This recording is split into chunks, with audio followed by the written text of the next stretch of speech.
তোমরা সবাই কেমন আছো? হ্যাঁ, আশা করি তোমরা খুব ভালো আছো। এখানে হচ্ছে জগন্নাথ দেবের মন্দিরের জন্য এখানে বলেছিলাম না জগন্নাথ দেবের মন্দির মানে প্রতিষ্ঠিত হয়েছে। তারপরে এখানে বড় একটা মেলা হয়েছে। তো এই মেলাতে মদন মিত্রও এসেছিল। তো এখানে উনি যাচ্ছে আর এখানে আমরা মেলাতে যাচ্ছি। বলেছিলাম এই ভিডিওটাই তোমাদের সাথে যে খুব সুন্দর একটা মেলার ভিডিও বানাবো, ছোট্ট একটা পার্ট 2। তো এটা আমি তোমাদের সাথে শেয়ার করছি। আর আমি আর আমার মা মেলার মধ্যে গিয়ে কিছু কিছু জিনিস, ছোটোখাটো জিনিস আমার মা আমাকে কিনে দিয়েছে। তার মধ্যে কানের দুলটাও কিনে দিয়েছে।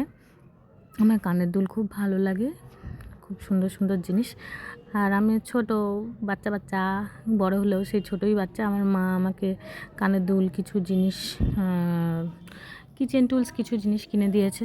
এগুলো আমার কি পছন্দ হয়েছে সেগুলো কিনে দিয়েছে। সব মায়ের কাছে সব বাচ্চারা কি ছোটো, তো আমাকে কিছু কিছু জিনিস বেশ আমার পছন্দের মতন জিনিস কিনে দিয়েছে। আর এগুলো আমি কি ছোটো ছোটো একটা ভিডিও বানালাম।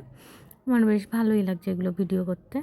এগুলো তো মেলাতে খুব সুন্দর লাগে দেখতে, কিন্তু সব জিনিস তো নেওয়া সম্ভব না, মানে নেওয়া সম্ভব না, সম্ভব হলেও ওগুলো আর কি পড়া হয়ে ওঠে না। কাচের জিনিস থেকে, দোকান থেকে মা কিছু কাচের জিনিস কিনলো। তারপরে এই যে আমরা এখন বাড়ি যাচ্ছি। টাটা বাই বাই, আবার দেখা হচ্ছে কোনো নতুন ব্লগে।